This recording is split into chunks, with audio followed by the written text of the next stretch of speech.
ലൈംഗിക ആരോപണ കേസിൽ പ്രതിയായ നടൻ സിദ്ദിഖിനെ ഇന്ന് അന്വേഷണ സംഘം ചോദ്യം ചെയ്യും. ചോദ്യം ചെയ്യലിന് ഹാജരാകണമെന്നാവശ്യപ്പെട്ട് അന്വേഷണ സംഘം സിദ്ദിഖിന് നോട്ടീസ് നൽകിയിരുന്നു. തിരുവനന്തപുരം നാർക്കോട്ടിക് സെൽ AC ആണ് നോട്ടീസ് നൽകിയത്. ഇന്ന് തിരുവനന്തപുരത്ത് ചോദ്യം ചെയ്യലിനെത്തണമെന്നാണ് നിർദ്ദേശം. നിയമ പോരാട്ടങ്ങൾക്കൊടുവിൽ ലൈംഗിക ആരോപണ കേസിൽ പ്രതിയായ നടൻ സിദ്ദിഖ് ഇന്ന് അന്വേഷണ സംഘത്തിന് മുൻപിൽ എത്തുമെന്നാണ് സൂചന. സിദ്ദിഖ് ചോദ്യം ചെയ്യലിന് ഹാജരാകണമെന്നാവശ്യപ്പെട്ട് അന്വേഷണ സംഘം കഴിഞ്ഞ ദിവസം നോട്ടീസ് നൽകിയിരുന്നു. തിരുവനന്തപുരം നാർക്കോട്ടിക് സെൽ AC ആണ് തിരുവനന്തപുരത്ത് തന്നെ ചോദ്യം ചെയ്യലിന് എത്തണമെന്ന് നോട്ടീസ് അയച്ചത്. സുപ്രീം കോടതിയിൽ നിന്നും ഇടക്കാല ജാമ്യം നേടിയ ദിവസങ്ങൾക്ക് ശേഷമാണ് സിദ്ദിഖിനെ ചോദ്യം ചെയ്യാനുള്ള നീക്കം നടക്കുന്നത്.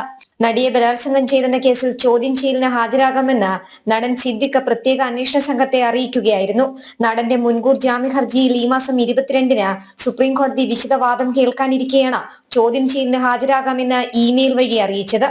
സിദ്ദിഖിനെ ചോദ്യം ചെയ്യുന്നത് അന്വേഷണ സംഘത്തിനും നടനും ഒരുപോലെ പ്രധാനമാണ്. സുപ്രീം കോടതി വീണ്ടും കേസ് പരിഗണിക്കുമ്പോൾ ഇരു കൂട്ടരും എന്ത് നിലപാട് സ്വീകരിക്കുന്നു എന്നത് ചോദ്യം ചെയ്യലിന്റെ കൂടി അടിസ്ഥാനത്തിലാകും. കേസ് രജിസ്റ്റർ ചെയ്തിട്ടുള്ള മ്യൂസിയം പോലീസ് സ്റ്റേഷന് മുൻപാകെയോ കമ്മീഷണർക്ക് മുൻപാകെയോ ആകും സിദ്ദിഖ് ചോദ്യം ചെയ്യലിന് ഹാജരാവുക. ജനം, തിരുവനന്തപുരം.